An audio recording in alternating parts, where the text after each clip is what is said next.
Ubican esa cosquillita en el estómago, esa alegría que te hace sonreír sin razón. Así me sentía preparando cada cosita rica para mi familia en ese domingo especial.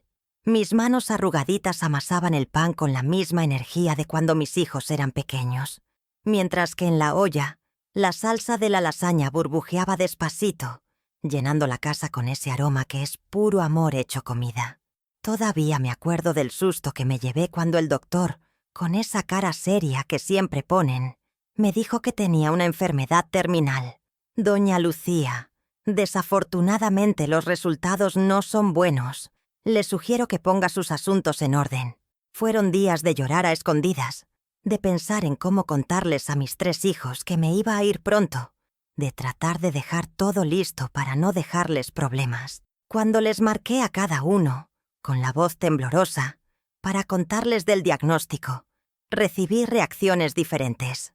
Rafa se quedó callado por un buen rato. Carmen se soltó a llorar como Magdalena. Luis, siempre práctico, luego preguntó por tratamientos y costos. Sentí el peso de ellos sobre mis hombros. ¿Quién iba a cuidar de mi Rafa, siempre sin dinero? ¿Quién se quedaría con el hijo de Carmen todas las tardes? ¿Cómo iba a quedar el negocito secreto de Luis? Pero entonces, como por arte de magia, sonó el teléfono ayer en la tarde. Doña Lucía, hubo un error. Se cambiaron los estudios. Usted está completamente sana. La doctora parecía tan aliviada como yo, pidiendo disculpas una y otra vez por el error del laboratorio. Me dejé caer en el sillón. Las lágrimas ahora eran de pura alegría. Me habían regresado mi vida. Un regalo que pocos reciben así, de repente y por completo. Entre una sacudida y otra a los muebles, ensayaba cómo les iba a dar la noticia. Mis queridos, se equivocaron de estudios. No estoy enferma. Y luego me imaginaba sus caras iluminándose de alivio. Quien ya se enfrentó a la posibilidad de la muerte sabe cómo la vida agarra colores más vivos después de que la nube negra se va. Y yo no podía esperar para compartir esa explosión de colores con mis 3 tesoros. Arreglé la mesa con el mantel de encaje que tanto le gustaba a mi difunto Antonio. Puse las flores más bonitas del jardín en un florero de cristal que heredé de mi mamá. Cada detalle importaba, cada tenedor bien brillosito, cada servilleta doblada con cuidado, pequeños gestos de una madre que, aunque viuda desde hace 15 años, nunca perdió la esperanza de mantener a la familia unida alrededor de esa mesa. El timbre sonó más temprano de lo que esperaba, y mi corazón se aceleró como el de una muchacha enamorada. Me acomodé el pelo frente al espejo, me puse un labial clarito y respiré hondo, sintiendo el perfume de la casa limpia y de la comida casera mezclándose en el aire. Hoy va a ser diferente, pensé. Hoy me van a ver no solo como la mamá que siempre resuelve todo, sino como alguien que también necesita ser vista, escuchada, amada. Ya estaba en la puerta cuando vi el carro de Rafa estacionándose enfrente de la casa, con ese ruidito característico del motor que nunca arregla. «Jefa, perdón por llegar tarde», gritó, dándome un beso rápido en la mejilla, mientras sus ojos ya buscaban algo más allá de mí. Antes de siquiera entrar a la sala, ya soltó la bomba. «Ando atrasado con la renta otra vez. El casero me está amenazando con correrme. ¿Será que me puedes echar la mano?» Ni siquiera tuve tiempo de abrir la boca cuando Carmen entró corriendo, empujando a mi nietecito Pedro para adentro, como quien deja un paquete en la portería. «Jefa, se adelantó la junta, tengo que correr», dijo, acomodándose la bolsa en el hombro y checando el reloj. «Pedro, pórtate bien con la abuela. Vuelvo más tarde por ti». Un beso aventado al aire, y la puerta se cerró atrás de ella antes de que pudiera decir: «Pero tengo una noticia importante». Pedro corrió al cuarto donde guardaba sus juguetes, y yo me quedé ahí, parada en medio de la sala. Cuando finalmente logré convencer a Rafa de que se sentara a comer algo antes de hablar de dinero, recibió una llamada. «Jefa, es una oportunidad de trabajo. No la puedo perder», explicó, ya agarrando las llaves del carro. «Déjame el dinero de la renta apartado. Paso aquí mañana». Y así, en menos de media hora, mi segundo hijo también desapareció. llevándose consigo otra oportunidad de compartir mi alegría. La comida que preparé con tanto cariño seguía intacta, enfriándose lentamente así como mi entusiasmo.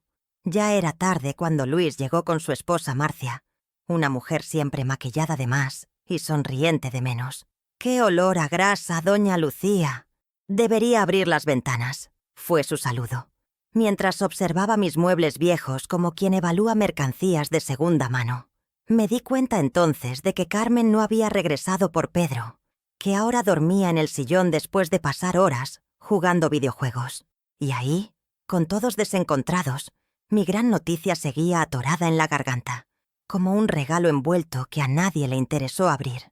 Me senté a la mesa mientras servía un café para Luis y Marcia, que ya se quejaban del tráfico y de lo ocupados que estaban. Intenté otra vez. ¿Saben qué pasó? Pero me interrumpió Marcia preguntando si podía cuidarles la casa el próximo puente, ya que la empleada iba a tomarse el día libre. Y fue así como mi domingo de ensueño se transformó en una sucesión de peticiones, quejas y ausencias, donde yo, una vez más, era solo un apoyo logístico, un pilar silencioso que nadie realmente veía más allá de la función de sostener a los demás. El lunes me desperté con el teléfono sonando sin parar. Era Rafa preguntando si ya le había apartado el dinero de la renta. «Hijo, tengo que ir al banco. No tengo todo ese dinero en casa», respondí mientras preparaba mi café. Suspiró impaciente como si yo estuviera complicando su vida. «Jefa, el señor está en mi puerta. ¿No me puedes hacer un Pix?».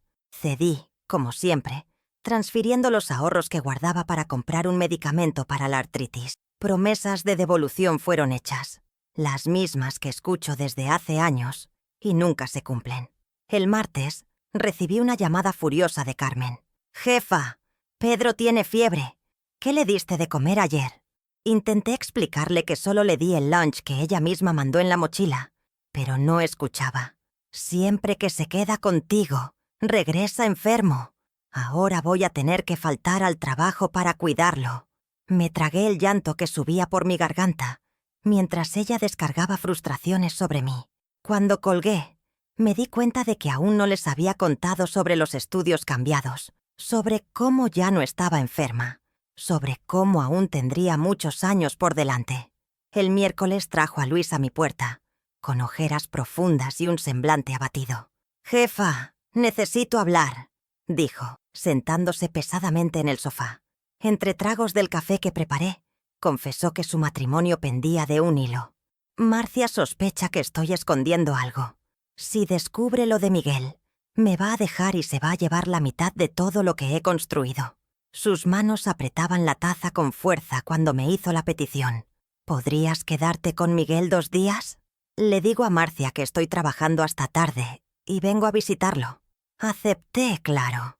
Era mi nieto, al fin y al cabo. Pero sentí un sabor amargo en la boca al darme cuenta de que, una vez más, sería cómplice de mentiras que no eran mías.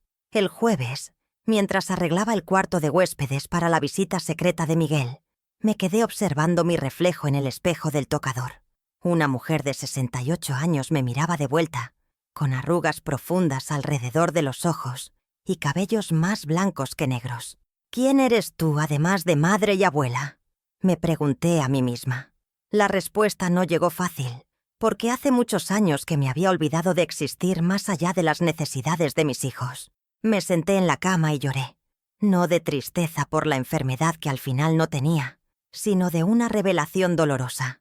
Para ellos, yo no era una persona con sueños y miedos propios, era solo una utilidad, un apoyo conveniente, un banco que no cobra intereses, una niñera que no se toma vacaciones.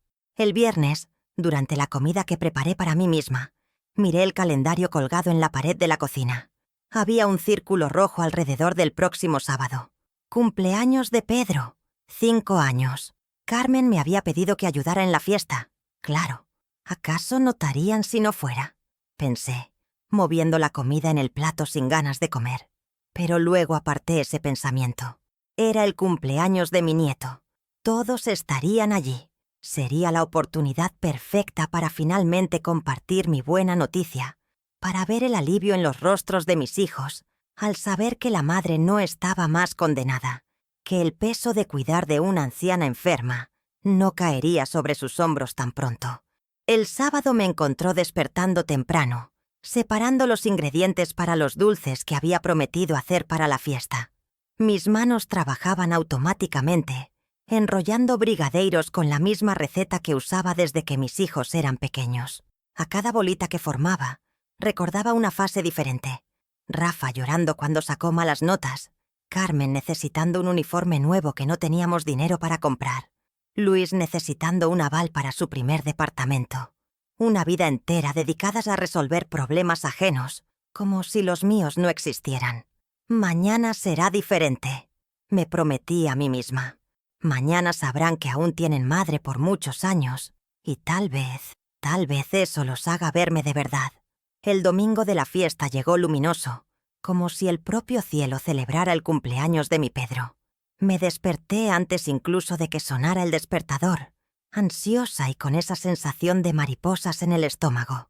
«Hoy será el día», murmuré a mi reflejo en el espejo, mientras me recogía el pelo en un moño sencillo. Me puse mi vestido azul claro, el más bonito que tenía, e incluso me puse un labial rosa que me regalaron en Navidad. Quería estar guapa cuando compartiera mi alegría. Llegué al salón de fiestas una hora antes de lo acordado, cargando bolsas pesadas con los dulces que preparé durante la madrugada. Carmen ya estaba allí, dando órdenes a los empleados de la decoración, sin ni siquiera dar las gracias cuando puse las bolsas sobre la mesa.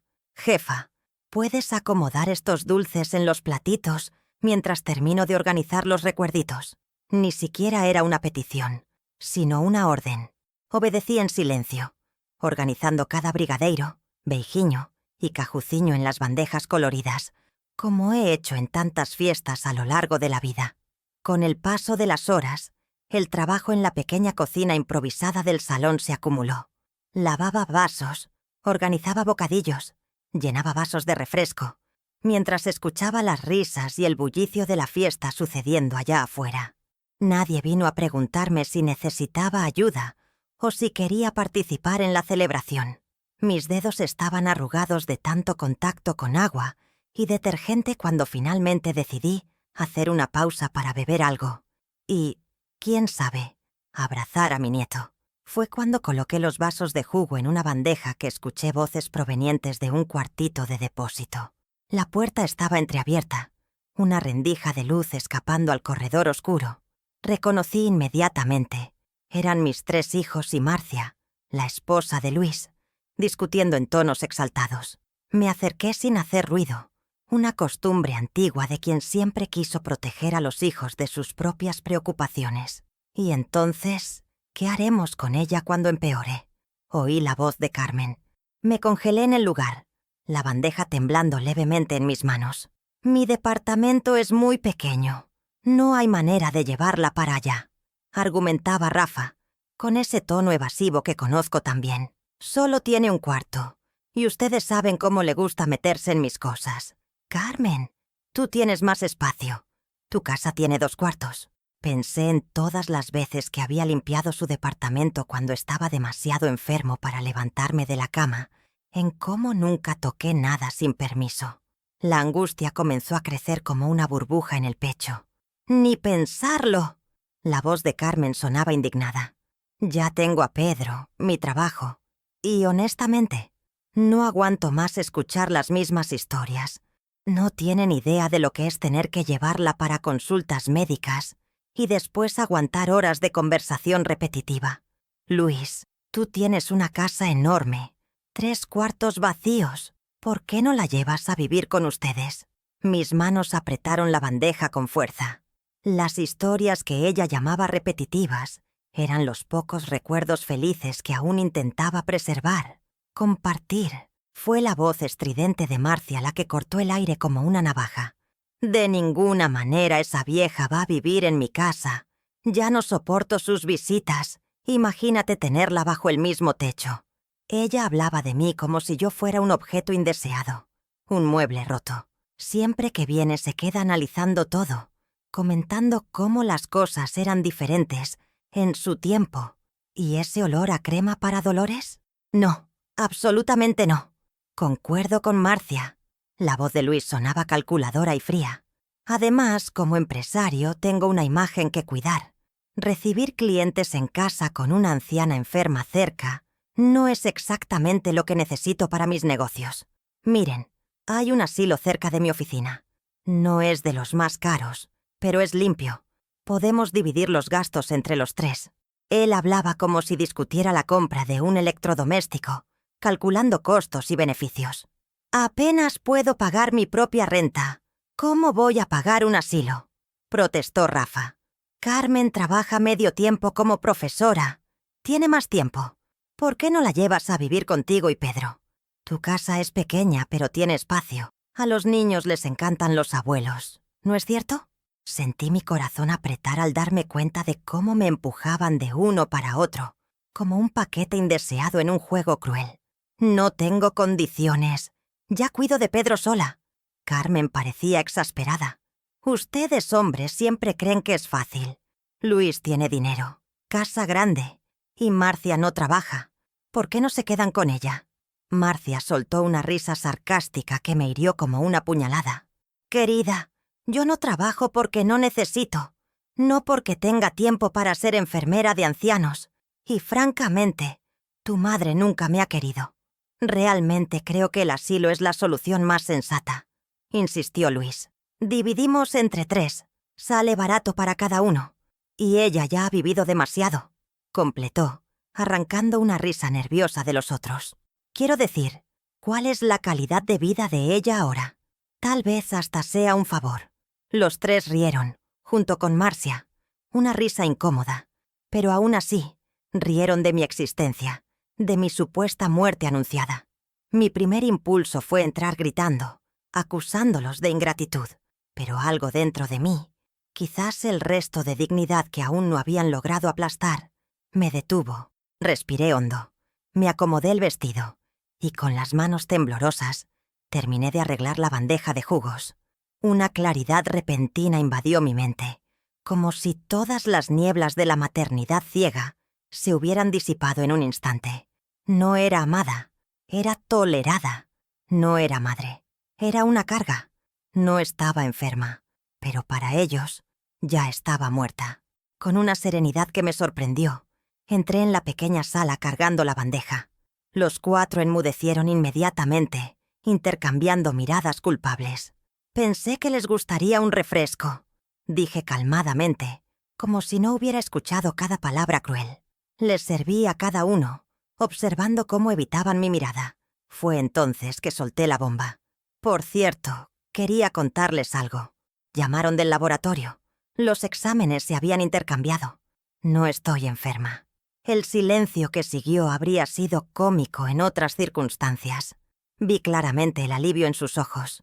No por mí, sino por ellos mismos, por el problema que ya no tendrían que resolver.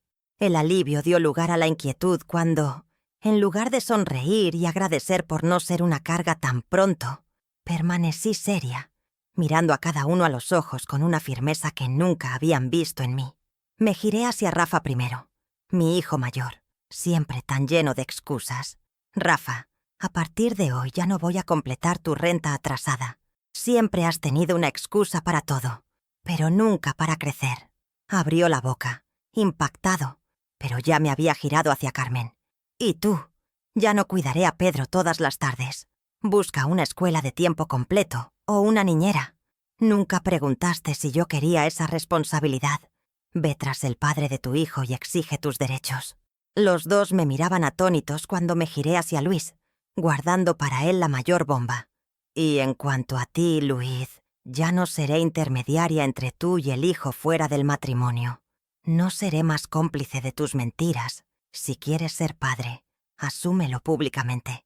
El rostro de Marcia se transformó en una máscara de horror. ¿Hijo? ¿Qué hijo?, balbuceó, mirando a su marido que palidecía visiblemente. Miguel, respondí calmadamente. El hijo de 5 años que Luis tuvo con Fernanda, su secretaria. Yo soy quien hace las transferencias mensuales de pensión, usando mi cuenta para que no lo descubras en los estados bancarios. También soy yo quien recibe al niño en casa 2 veces al mes. Cuando Luis dice que está en viajes de negocios. El silencio que cayó sobre la sala era denso como niebla. Marcia se levantó de un salto, lágrimas de rabia escurriendo por su rostro perfectamente maquillado. «Eres un canalla. Todo este tiempo. Y tu madre lo sabía». Tomó su bolso y salió corriendo de la sala, tropezando con invitados sorprendidos, arruinando completamente la fiesta infantil. Luis me miró con furia. «¿Cómo pudiste hacerme esto? Acabaste con mi matrimonio». Carmen se levantó también, lanzándome una mirada de desprecio. «Mamá, ¿cómo pudiste arruinar la fiesta de Pedro así? Va a quedar traumatizado». Rafa solo sacudía la cabeza, incrédulo. Me levanté con calma, aún sosteniendo la bandeja vacía. «Estarán demasiado ocupados para visitarme cuando realmente los necesite, así que prefiero usar mis ahorros para vivir lo que me resta de vida, sola». Fue lo último que dije antes de salir de ese cuartito sofocante, dejando atrás el murmullo creciente de los invitados que se daban cuenta de que algo grave pasaba. El llanto del niño cumpleañero, los gritos de acusaciones entre los adultos que yo había criado. Mientras caminaba hacia afuera del salón, sintiendo el aire fresco de la tarde tocar mi rostro, percibí que el suelo había desaparecido bajo mis pies, pero al contrario de lo que se podría esperar, no estaba cayendo, estaba volando. Por primera vez en décadas, respiraba sin el peso de la expectativa ajena sobre mi pecho. Descubrí aquel día que no era amada, solo tolerada, como un estorbo. Pero también descubrí que eso, paradójicamente, me liberaba. A la mañana siguiente de la fiesta desastrosa, me desperté con una sensación extrañamente ligera. El sol entraba por la ventana de mi cuarto, iluminando las fotografías antiguas en la cómoda. Yo joven, con Antonio y los niños pequeños, todos sonrientes. Miré aquellas imágenes como si fueran de otra vida, de otra mujer. De cierta forma, lo eran. Pasé los dedos por los rostros sonrientes de mis hijos cuando niños, tan diferentes de los adultos crueles que se habían convertido. El teléfono no paró de sonar durante toda la mañana. Llamadas de Rafa, Carmen, incluso de Luis, que probablemente estaba en medio de una separación turbulenta. No contesté ninguna de ellas.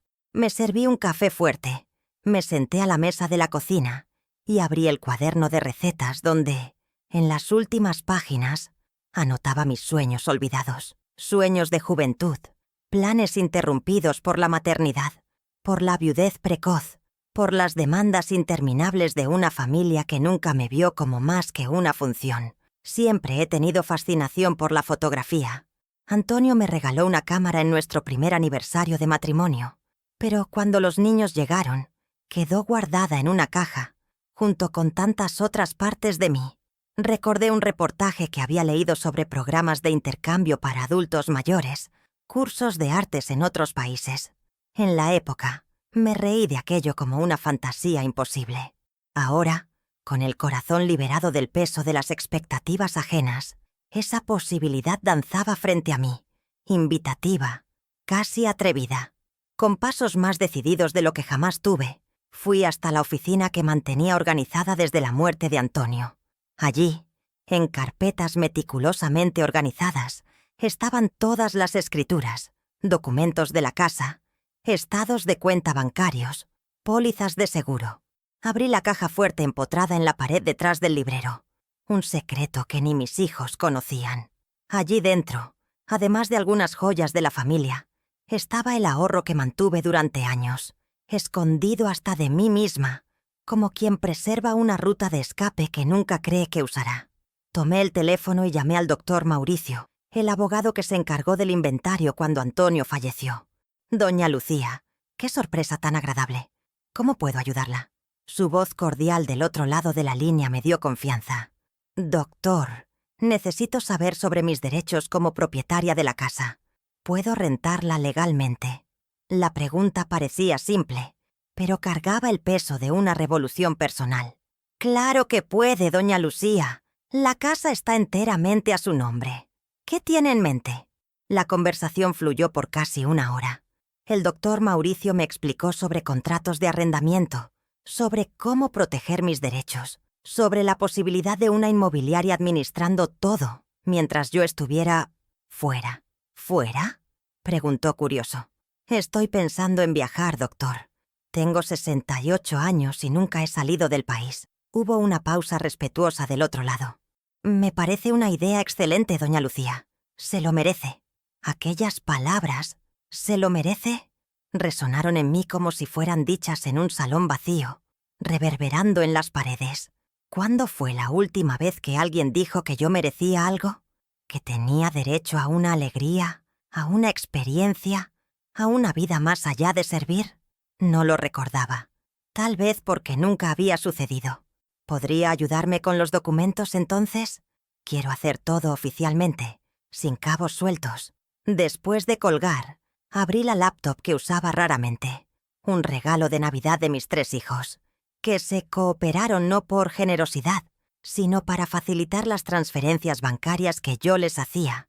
Busqué intercambio para adultos mayores fotografía y me sorprendí con la cantidad de programas por el mundo. Uno en particular llamó mi atención. Miradas Maduras, programa de fotografía para adultos mayores en Lisboa. Un curso de 3 meses en la capital portuguesa, con alojamiento, clases y paseos fotográficos incluidos. Leí y releí la página, el corazón acelerando como el de un adolescente planeando huir de casa. No lo pensé 2 veces. Llené el formulario de inscripción, adjunté algunas fotos antiguas que había tomado décadas atrás y escribí una carta de motivación sincera, simple, casi cruda en su honestidad. Tengo 68 años, soy viuda y he pasado la vida entera cuidando de los demás. Ahora, antes de que sea demasiado tarde, quiero redescubrir a la mujer que quedó adormecida dentro de mí. Quiero aprender a capturar la belleza del mundo a través de mis propias lentes, no solo por los ojos de los demás. Tras enviar la inscripción, una ola de pánico me golpeó. ¿Qué estaba haciendo? Era una locura. Era impulsivo. Era liberador. Respiré hondo. Si no era aceptada, todo bien. Lo importante era haber dado el primer paso. Pero, ¿y si sí? ¿Y si de aquí a algunas semanas estuviera del otro lado del océano, en una ciudad desconocida, hablando un idioma que mal conocía, sosteniendo una cámara en las manos en vez de una escoba o una olla? El teléfono sonó nuevamente, interrumpiendo mis devaneos. Era Carmen. Dejé que sonara hasta que cayera en el buzón de voz. Minutos después, un mensaje. «Mamá, necesito dejar a Pedro ahí mañana. Tengo una reunión importante en la escuela. Me debes esa después de que arruinaras la fiesta». Ni una disculpa por la fiesta, ni una pregunta sobre cómo estaba yo. Solo una demanda más, como si nada hubiera sucedido. Como si ella no hubiera planeado meterme en un asilo en la primera oportunidad. Fue entonces que la certeza se solidificó dentro de mí, como cemento secando alrededor de una decisión inquebrantable. No respondería, ni mañana, ni después. El tiempo de estar disponible a cualquier costo había terminado. Tomé una maleta grande del armario del pasillo, aquella que usamos en el último viaje con Antonio, hace casi 20 años. Empecé a separar ropa, poca, solo lo esencial. Si necesitara más, compraría ya. Después de una vida ahorrando para los demás, era hora de gastar un poco conmigo. En el cajón del escritorio, encontré mi pasaporte, emitido hace 10 años cuando Luis insistió en que lo sacara, por si necesitaba viajar para cuidar a Pedro, si se enfermaba durante algún viaje internacional de familia entre los hermanos. Nunca fue usado. Miré aquella foto más joven, a los ojos que ya tenían una sombra de resignación. «Vamos a viajar, vieja amiga», murmuré para aquella versión de mí misma.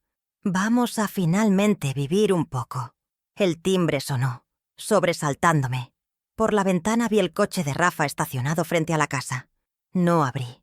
Después de varios intentos, él desistió y se fue. Yo no tenía nada más que decirles.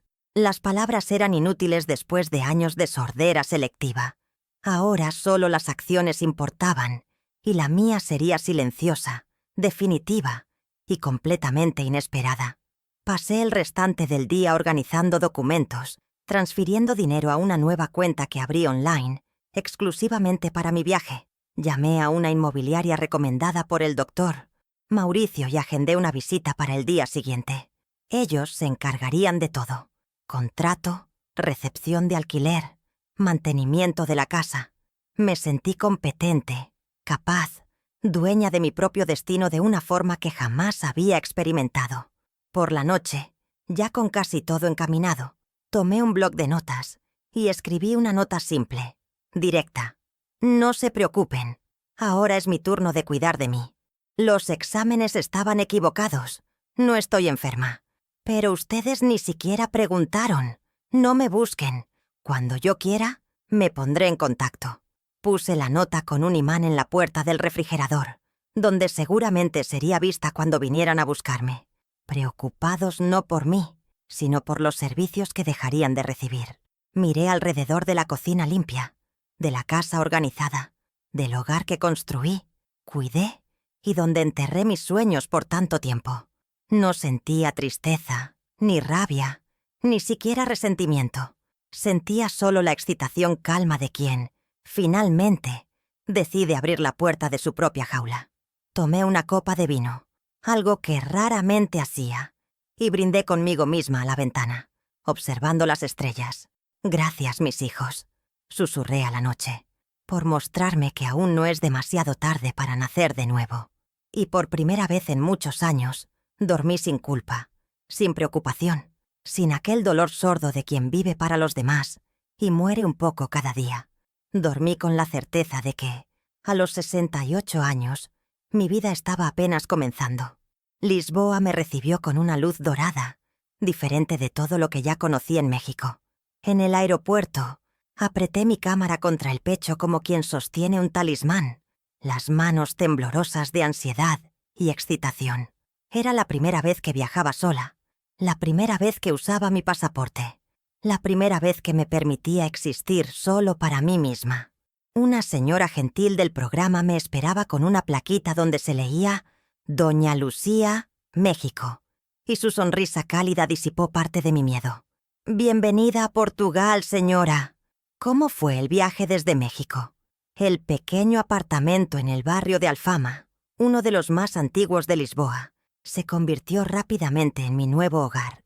Ventanas con vista a techos anaranjados, ropa secando en tendederos, vecinos conversando en portugués, un idioma que, a pesar de ser diferente de mi español nativo, guardaba semejanzas que me traían un extraño confort.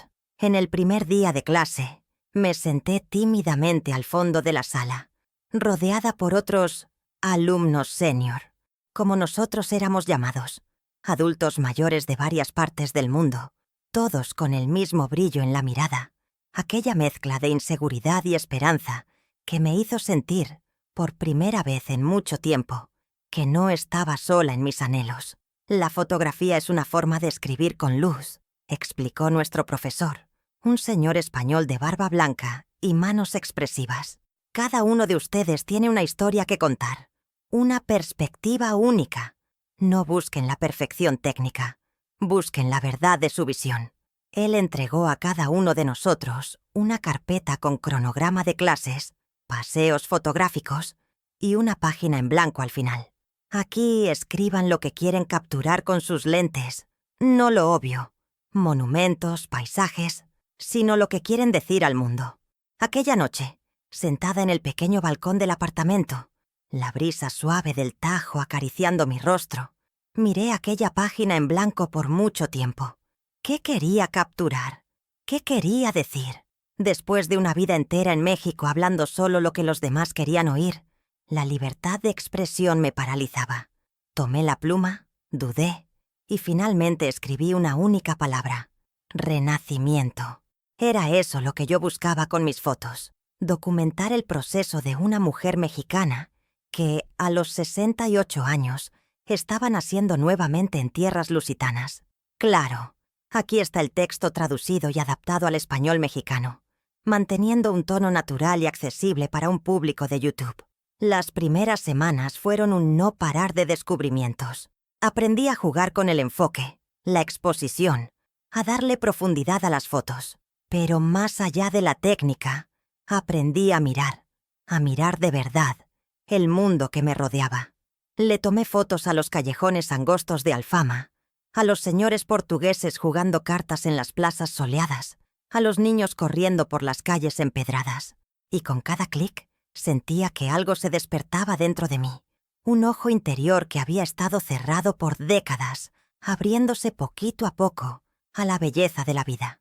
Fue un jueves, en una de mis caminatas fotográficas a solas, que me topé con un cafecito a la orilla del Tajo. Me senté en una mesa al aire libre, pedí un vino verde, algo que jamás haría en México, donde siempre he bebido con moderación y solo en ocasiones especiales. Y me quedé viendo el atardecer sobre el río, pintando el cielo de naranja y rosa. Sin pensarlo mucho saqué mi cámara y capturé ese momento. Cuando vi la foto en la pantalla, se me fue el aire. No solo había capturado el atardecer, sino mi propio reflejo en el vidrio de la mesa. Una mujer mexicana con canas, ojos brillantes, una sonrisa suave. Una desconocida que, poco a poco, empezaba a reconocer. Las amistades florecieron solitas, sin el peso de las expectativas ni las obligaciones familiares. Elena, una viuda italiana enamorada de la arquitectura. Hans, un jubilado alemán que solo fotografiaba pájaros. Sofía, una mexicana de Guanajuato que conocí en el vuelo y que, casualmente, también estaba en el programa. Cenábamos juntos algunas noches, compartiendo historias, vino y risas. «¿Cómo están tus hijos, Lucía?», me preguntó Sofía una vez. Dudé. El dolor todavía estaba ahí, pero menos intenso. «Estamos dándonos un tiempo», respondí sin más. Ella asintió, comprensiva. A veces, la distancia nos ayuda a ver las cosas con más claridad. Mi profesor notó mi cambio antes de que yo misma lo notara. «Tus primeras fotos tenían miedo, doña Lucía», me dijo, revisando mi portafolio que iba creciendo. «Ahora veo curiosidad, veo alegría, te veo a ti». Me sonrojé como quinceañera recibiendo su primer piropo. «Es raro», le confesé. «Me pasé la vida en México viéndome a través de los ojos de los demás. Ahora estoy aprendiendo a verme a través de mi propio lente». Él sonrió, sus ojos arrugados formando pequeñas medialunas. «Eso, mi querida, es el verdadero propósito del arte». En mi diario que empecé a escribir todas las noches antes de dormir, anotaba no solo los lugares que visitaba, las técnicas que aprendía, sino sobre todo los cambios que sentía por dentro. Hoy, caminé sola hasta el castillo de San Jorge. Subí cada escalón despacito, sintiendo mis piernas fuertes, mi respiración constante. Arriba, viendo la ciudad a mis pies, me acordé de todas las montañas invisibles que he escalado en la vida, criando hijos sola en la Ciudad de México, enfrentando la viudez, manteniendo una casa con poco dinero. ¿Por qué entonces le tenía tanto miedo a esta aventura? ¿Por qué me creía frágil cuando siempre he sido tan fuerte? En los días de lluvia, cuando las clases se enfocaban en editar fotos, me cachaba sonriendo a la pantalla de la computadora sin razón aparente. Una felicidad silenciosa, constante, que no dependía de que nadie me aprobara. Empecé a experimentar con mi look también. Me corté el pelo con un estilo más moderno. Me compré ropa de colores, diferente a los tonos neutros que siempre usé en México para no llamar la atención. «Estás guapísima, Lucía», me dijo Sofía al verme con una chalina roja brillante. «¿Qué te pasó?», sonreí, acomodándome el nuevo accesorio. «Creo que por fin me estoy permitiendo que me vean».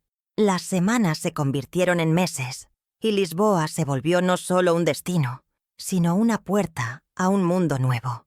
El mundo interior que había abandonado hace tanto tiempo. Cuando el programa llegó a su fin, sentí un pellizco de pánico. ¿Regresar a México? ¿Regresar para qué? ¿Para quién? Sentada en el mismo café a la orilla del Tajo donde fotografié mi reflejo por primera vez, hojeé mi portafolio ahora lleno de fotos. Cada imagen contaba una historia, no solo de los lugares que visité, sino de la mujer en la que me estaba convirtiendo. La última foto era un autorretrato a propósito, tomado con temporizador. Yo, con los brazos abiertos en la plaza del comercio, la cara levantada al cielo, sonriendo sin reservas. Junto a ella, escribí con letra bonita: «Renací a los 68 años Y esta es solo la primera vida de muchas que todavía voy a vivir. La noticia de que había rentado la casa en México explotó como bomba entre mis hijos. Llevaba casi 2 meses en Lisboa cuando recibí el primer correo electrónico furioso de Carmen. Lo abrí mientras desayunaba en el pequeño departamento que se había vuelto mi refugio, con el sol portugués entrando por las ventanas, mientras me saboreaba un pastel de nata. ¿Cómo pudiste hacer eso sin consultarnos? Esa casa es nuestra herencia familiar. Las palabras en la pantalla parecían gritarme, llenas de indignación y de un sentido de propiedad sobre algo que nunca les perteneció legalmente. Ese mismo día, mi teléfono no paró de sonar con llamadas de México. Rafa, Carmen, hasta Luis, todos dejándome mensajes cada vez más desesperados. Los escuché uno por uno, sintiendo una mezcla de tristeza y determinación. «Mamá, arruinaste la fiesta de Pedro», me acusaba Carmen en uno de los mensajes. «Está traumado de ver a todo el mundo peleando. Deberías estar aquí para ayudar a arreglar el desastre que causaste. ¿Cómo pudiste simplemente desaparecer sin avisarle a nadie? ¿Qué va a decir la gente?». Esa última frase revelaba su verdadera preocupación. No mi bienestar, sino las apariencias. El mensaje de Rafa era una mezcla de súplica y acusación. «Mamá, por favor, contesta. Necesito hablar contigo. El dueño del departamento me corrió. Estoy teniendo que dormir en el sofá de un amigo. Siempre he contado contigo». Su voz quebrada parecía sincera, pero reconocí el patrón, el mismo tono que usaba cuando quería dinero, cuando me manipulaba con su aparente fragilidad. Me pregunté cuántas veces había usado mis ahorros para gastos frívolos, mientras yo ahorraba en medicinas, en pequeños gustos, para poder ayudarlo. El mensaje más agresivo, sin embargo, vino de Luis. «Tú eres la responsable de mi separación». Su voz sonaba cortante como navaja. «Si le hubieras contado sobre tu nieto a mi esposa, mi matrimonio no se habría acabado. Marcia me dejó. Está pidiendo la mitad de todo lo que construí con tanto sacrificio. Y la culpa es tuya por exponer mi secreto de esa forma. Y eso sin hablar del escándalo que causaste desapareciendo así, sin explicaciones. ¿Qué le digo a mis clientes? ¿A mis amigos? ¿Que mi mamá se volvió loca?». Me quedé viendo por la ventana por mucho tiempo después de escuchar todos los mensajes, observando el ir y venir de los lisboetas en sus rutinas diarias. ¿Cuánto tiempo me pasé culpándome por todo, asumiendo responsabilidades que no eran mías? ¿Cuánto tiempo viví creyendo que la felicidad de mis hijos dependía de mi sacrificio constante? Sofía, mi amiga mexicana del curso, entró al departamento con café recién hecho y me encontró así, pensativa. «¿Malas noticias de México?», me preguntó con cariño. Asentí mostrándole el correo electrónico impreso. Lo leyó en silencio y luego soltó una risa irónica. «¡Qué típico! Siempre la misma historia. Los hijos que tratan a la madre como propiedad y luego se indignan cuando ella decide vivir». Unos días después, recibí una notificación formal por correo electrónico. Luis había iniciado una demanda legal para forzar la venta de la casa. El documento, escrito en términos legales fríos, alegaba que yo no tenía derecho exclusivo sobre la propiedad, pues la casa era un bien familiar adquirido durante el matrimonio con Antonio, y que, desde la muerte de mi marido, los hijos tendrían derechos legales sobre la propiedad como herederos legítimos. Luis argumentaba que, al rentar la casa sin consultar a los hijos, yo estaba privándolos de su parte en la herencia y tomando decisiones unilaterales sobre un patrimonio colectivo. El documento aún mencionaba que yo estaba mentalmente incapaz de administrar mis propios bienes y que la decisión de rentar la propiedad perjudicaba los intereses de la familia. Llamé inmediatamente al doctor Mauricio en México, quien me tranquilizó. «Doña Lucía, no se preocupe. La casa está exclusivamente a su nombre. No era un bien compartido con Antonio, sino heredado de sus padres. Sus hijos no tienen ningún derecho legal sobre ella mientras usted esté viva. Esto es solo un intento de intimidación y una distorsión completa de los hechos. Luis está usando sus conocimientos empresariales para tratar de confundirla, pero tengo todos los documentos que prueban su propiedad exclusiva. Yo me encargo de todo. Las semanas siguientes fueron marcadas por una intensificación de la presión. Carmen comenzó a publicar en las redes sociales indirectas sobre ancianos que necesitan supervisión e hijos abandonados. Fotos antiguas mías con los nietos aparecían con leyendas dramáticas. Espero que vuelvas a ser quien eras. Pedro te extraña todos los días. Una manipulación emocional obvia, principalmente porque sabía que yo rara vez veía a mi nieto antes. Carmen solo lo traía cuando necesitaba niñera gratis. Amigos en común de México comenzaron a enviarme capturas de pantalla, preocupados con la campaña de difamación sutil que estaba sucediendo. Rafa adoptó un enfoque diferente. Comenzó a llamar todos los días, fingiendo preocupación, pero siempre terminando la conversación con peticiones. ¿Será que podrías ayudarme con un dinero para comenzar mi nuevo proyecto? En cuanto tenga éxito, te devuelvo todo e incluso te busco para vivir en un lugar mejor que Lisboa. Cuando percibió que no respondería más a sus embestidas financieras, las llamadas fueron espaciándose, hasta cesar completamente. La máscara había caído por completo. La guerra judicial iniciada por Luis se tornó más agresiva cuando él convenció a Carmen y Rafa de unirse a la acción. Los tres firmaron un documento alegando que yo había partido, en un brote psicótico, después de recibir el diagnóstico equivocado de enfermedad terminal. Presentaron pruebas fraudulentas de que la casa había sido comprada con dinero de Antonio, cuando en realidad era una herencia de mis padres que traje para el matrimonio. Decían que yo estaba gastando irresponsablemente el patrimonio de la familia en aventuras inadecuadas para la edad y que el dinero del alquiler de la casa debería ser bloqueado judicialmente. Cuando leí esas mentiras, sentí una mezcla de rabia y tristeza tan intensa que necesité sentarme para recuperar el aliento. El doctor Mauricio me llamó con urgencia. «Doña Lucía, creo que será necesario regresar a México temporalmente para resolver esta situación. Están usando su ausencia contra usted en el tribunal. Alegan que su desaparición comprueba la inestabilidad mental y están intentando reescribir la historia de la propiedad de la casa. Necesitamos mostrar al juez que usted está perfectamente lúcida y que la casa siempre fue exclusivamente suya, incluso durante el matrimonio. Tengo las escrituras originales y el testamento de sus padres, pero su presencia será crucial». Miré las paredes de mi departamento en Lisboa, las fotos que había enmarcado, los pequeños objetos que comenzaban a construir mi nueva identidad. ¿Tendría que dejar todo eso atrás y volver a enfrentar a aquellos que intentaban aprisionarme nuevamente? La idea de regresar a México me causaba un apretón en el pecho, como si las cadenas que había dejado atrás estuvieran listas para cerrarse nuevamente alrededor de mi cuello. Pero entonces miré una foto específica que había tomado semanas antes.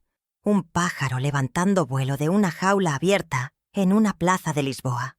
Había titulado la imagen «Libertad». ¿No era eso lo que estaba haciendo? ¿Volando por primera vez? Y un pájaro que aprendió a volar jamás se dejaría enjaular nuevamente. «Estaré en el próximo vuelo para México», le respondí al doctor Mauricio con una firmeza que lo sorprendió. «Pero no para someterme, sino para luchar por lo que es mío por derecho. No voy a permitir que distorsionen la verdad sobre la casa que mis padres construyeron y me dejaron». Él se rió del otro lado de la línea. «Esa es la doña Lucía que quería escuchar. Vamos a mostrarles a sus hijos que edad no significa debilidad ni pérdida de memoria». Ellos eligieron la batalla equivocada. Colgué el teléfono y comencé a empacar una pequeña maleta. No llevaría mucho, solo lo esencial. Y mi cámara, claro, porque ahora sabía que mi vida no era más solo la de madre y abuela. Yo era fotógrafa, viajera, mujer independiente, y estaba a punto de agregar otro título a mi nueva identidad: guerrera. El avión aterrizó en la Ciudad de México en una mañana de cielo despejado. Mientras el taxi serpenteaba por las calles familiares, sentí una mezcla de nostalgia y aprensión. No regresaba como la misma Lucía que había partido meses atrás. Cargaba conmigo no solo una maleta con ropa, sino un espíritu renovado, ojos que habían contemplado horizontes diferentes y una determinación que nació en el momento en que oí a mis hijos planeando mi descarte como un mueble viejo. El doctor Mauricio me aguardaba en su oficina, un hombre de mediana edad con gafas de montura gruesa y una sonrisa gentil. «Qué bueno verla, doña Lucía. Y debo decir que la señora está con óptimo aspecto». Él no estaba siendo meramente cordial.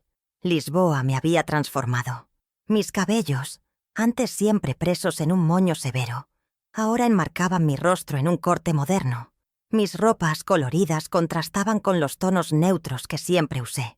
Pero el mayor cambio estaba en mis ojos, el brillo de quien descubrió tardíamente que vivir es un derecho, no un privilegio. «Sus hijos están determinados», el doctor Mauricio explicó, mientras me mostraba la pila de documentos judiciales.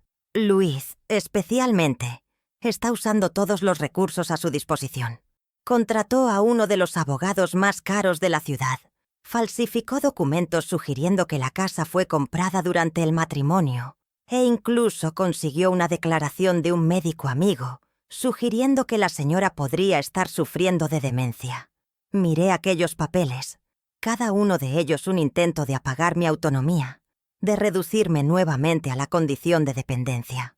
Pero tenemos las escrituras originales y el testamento de sus padres», continuó él, con una sonrisa confiada. «Y ahora tenemos a la señora aquí, obviamente lúcida y determinada». «Claro que sí. Aquí tienes el texto traducido al español mexicano, ajustado para que suene natural y coloquial». La primera audiencia quedó agendada para la semana siguiente, dándome chance de volverme a acomodar. Decidí no regresar a mi casa, que ahora estaba ocupada por los inquilinos, sino quedarme en un hotelito en el centro. No le conté a nadie que había regresado. Necesitaba prepararme física y emocionalmente para el agarrón que se venía. Pasé los días revisando documentos con el doctor Mauricio, juntando pruebas de que estaba sana de la cabeza y podía valerme por mí misma, y sobre todo, tomando fotos de la ciudad con otros ojos. Cada clic de la cámara era como decir en voz baja: «Aquí sigo siendo yo, y tengo muchas historias que contar». Para el día de la audiencia me vestí con cuidado, un conjunto azul petróleo que había comprado en Lisboa y un collar de plata que simbolizaba mi renacimiento. Llegué al juzgado con la frente en alto, con la cámara colgada al cuello como si fuera un escudo. Y ahí, en el pasillo de mármol frío, los vi por primera vez desde que me fui. Rafa, Carmen y Luis, juntitos como si estuvieran tramando algo, hablando en voz baja. Cuando me vieron se quedaron en shock y luego se confundieron. No era la mamá viejita y sumisa que esperaban ver. Era una extraña segura de sí misma, que los miraba fijamente sin pestañear. «¿Mamá?». Carmen fue la primera en acercarse, con una voz que mezclaba sorpresa y reproche. «Te desapareciste sin decir nada, y ahora pareces así, como si nada». Yo me mantuve serena. «Ya dije todo lo que tenía que decir en la nota que les dejé. Ustedes deciden cuándo me buscan, y yo decido cuándo responder». Rafa intentó usar su tono suave, el mismo que usaba cuando me pedía dinero. «Estábamos preocupados, mamá. No contestabas nuestras llamadas», sonreí apenas. «¿Preocupados por mí o por la casa que querían vender?». Se echó para atrás como si le hubiera dado una cachetada. Luis, que siempre ha sido el más calculador, se mantuvo a distancia, con los ojos fríos analizando mi cambio. Su abogado, un tipo con un traje carísimo y cara de pocos amigos, se acercó con una sonrisa condescendiente. «Doña Lucía, creo que podemos resolver esto amigablemente. Sus hijos están dispuestos a dejarla disfrutar de la casa mientras viva, siempre y cuando acepte no venderla ni rentarla de nuevo. Después, se dividirá en partes iguales entre ellos, como siempre debió ser». Esa propuesta, presentada como un favor, dejaba ver su jugada, hacérselos generosos mientras intentaban controlar mi destino. El doctor Mauricio, que había estado observando en silencio, finalmente interrumpió. «Mi clienta no está aquí para negociar lo que ya le pertenece legalmente. La casa es propiedad exclusiva de doña Lucía, y lo probaremos en el juzgado». El abogado contrario entrecerró los ojos y su falsa amabilidad se esfumó. Ya veremos qué dice el juez sobre una señora mayor que abandona su hogar, desaparece sin avisar, y cuando la confrontan con sus responsabilidades familiares, se pone hostil. Casi me río de lo absurdo que era eso. ¿Yo? ¿Hostil? ¿Yo huyendo de mis responsabilidades? La ironía era casi palpable. Dentro de la sala de audiencias me senté derecha, con las manos firmes sobre mi regazo, mientras el abogado de Luis presentaba su versión retorcida de los hechos. Según él, yo estaba sufriendo un colapso emocional después del falso diagnóstico.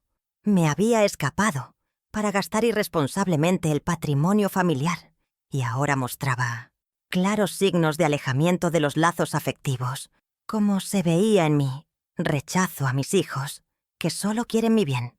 Cada palabra era un intento de hacerme ver como una niña, de convertir mi liberación en locura, mi autonomía en irresponsabilidad. Cuando me tocó hablar, me levanté despacio, mirando directamente a la jueza, una mujer más o menos de mi edad, con canas y una mirada que te calaba hasta los huesos. «Su señoría», empecé, con una voz más firme de lo que jamás había tenido. «Permítame presentar no solo mis documentos, sino mi historia. Esta casa que mis hijos ahora reclaman fue herencia de mis padres, como lo demuestran las escrituras. Durante 43 años de matrimonio, la cuidé como si fuera la guardiana de mis recuerdos. Después de enviudar, seguí ahí, no solo como dueña legal, sino como alguien cuya alma está entrelazada en cada rincón de ese lugar». Hice una pausa, sintiendo el peso de cada palabra. Hace unos meses, descubrí que mis hijos no me ven como una persona con derechos y sentimientos, sino como una carga que hay que administrar, un problema que hay que resolver. Los escuché, con mis propios oídos, planeando meterme en un asilo para deshacerse de mí. «Ya vivió demasiado», dijo uno de ellos. Vi que los tres se ponían pálidos y se echaban miraditas nerviosas entre ellos. La jueza, concentrada en lo que decía, me hizo una señal para que siguiera. «Me desecharon como si fuera un mueble viejo. ¿Ahora quieren desarmarme para venderme por partes? Esa casa es mi cuerpo, mi historia, mi alma, y voy a luchar por ella». Se me quebró un poco la voz, pero no de debilidad, sino de emoción. La misma emoción que me hizo tomar fotos de pájaros en Lisboa, que me hizo probar vino sola al atardecer, que me hizo descubrir que la vida no se acaba cuando los hijos crecen, cuando el marido se va, cuando te salen arrugas. No estoy pidiendo favores, su señoría. Estoy exigiendo respeto a lo que me pertenece legalmente y a mi derecho de vivir mis últimos años con dignidad y autonomía. El silencio que siguió a mi declaración era denso y pesado. La jueza, después de examinar bien los documentos, se dirigió a Luis y a sus hermanos con una mirada severa. «Aquí veo un intento evidente de torcer los hechos. Las escrituras son claras. La casa perteneció a los padres de doña Lucía y es de su exclusiva propiedad. La alegación de incapacidad mental no se sostiene. Tengo ante mí a una mujer perfectamente lúcida y articulada». Volviéndose hacia mí, su tono se suavizó. «En cuanto a su decisión de rentar la propiedad y viajar, es su derecho incuestionable como ciudadana adulta y propietaria legal. Este tribunal no existe para juzgar elecciones personales, sino para garantizar que se respeten los derechos». La sentencia llegó como un rayo de luz en medio de la confusión. Se reconoció mi derecho vitalicio de posesión y administración, se validó la renta y se negaron las peticiones de mis hijos por falta de fundamentos legales. El abogado contrario protestó, amenazó con apelar, pero nada de eso importaba en ese momento. Lo que importaba era sentir que me quitaban un peso de encima, que se rompían cadenas invisibles. Salí de ese juzgado no solo victoriosa legalmente, sino renacida existencialmente. En el pasillo, mis hijos me esperaban, con caras que reflejaban emociones encontradas, enojo, vergüenza y quizás un destello tardío de comprensión. Carmen fue la primera en hablar. «Mamá, no era necesario exponer a nuestra familia así. Pudimos haberlo arreglado en casa». Sonreí, no con sarcasmo, sino con una serenidad que venía de entender por fin mi propio valor. La casa nunca fue el problema, Carmen. El problema fue que no me veían como persona, sino solo como una función. Ahora, si me disculpan, tengo una vida que vivir. Y con esas palabras me fui, dejando atrás no solo ese juzgado, sino décadas de sumisión silenciosa a las expectativas de los demás. Rafa se apareció sin avisar en una tarde lluviosa, empapado y sin dinero para un hotel, como siempre. Vine a visitar a mi madre famosa. Bromeó, refiriéndose al artículo sobre mi exposición. Le ofrecí el sofá por unos días, estableciendo límites claros. Puedes quedarte, pero no hay dinero para prestar esta vez. Pareció genuinamente sorprendido por mi firmeza, pero aceptó las condiciones. Durante su estadía, ayudó a pintar la galería e incluso vendió algunas fotografías a turistas con su encanto natural. En la víspera de su partida, nos sentamos en el balcón, observando el atardecer. «Sabes, mamá, nunca te había visto tan feliz», comentó con una sinceridad rara. «Tal vez tenías razón en dejarnos. Tal vez necesitábamos aprender a vivir sin usarte como muleta». Fue la disculpa más honesta que pudo ofrecer, y la acepté como tal.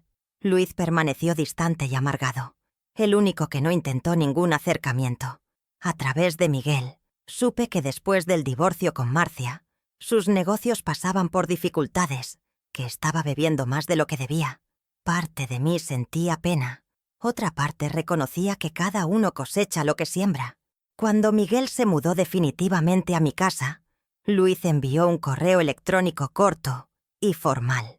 «Espero que cuides bien de mi hijo, ya que parece decidida a alejarlo de mí también». Respondí con igual brevedad. «Miguel está aquí por elección propia, así como yo estoy en Puerto Escondido por mi elección. Él siempre será bienvenido para visitar a su padre, así como tú serás bienvenido para visitar a tu hijo en mi casa». Nunca recibí respuesta. Y esta historia tocó tu corazón. Quizás haya un lugar aquí para ti también. Comparte en los comentarios lo que más te marcó y quédate con nosotros para más historias que hacen respirar el alma.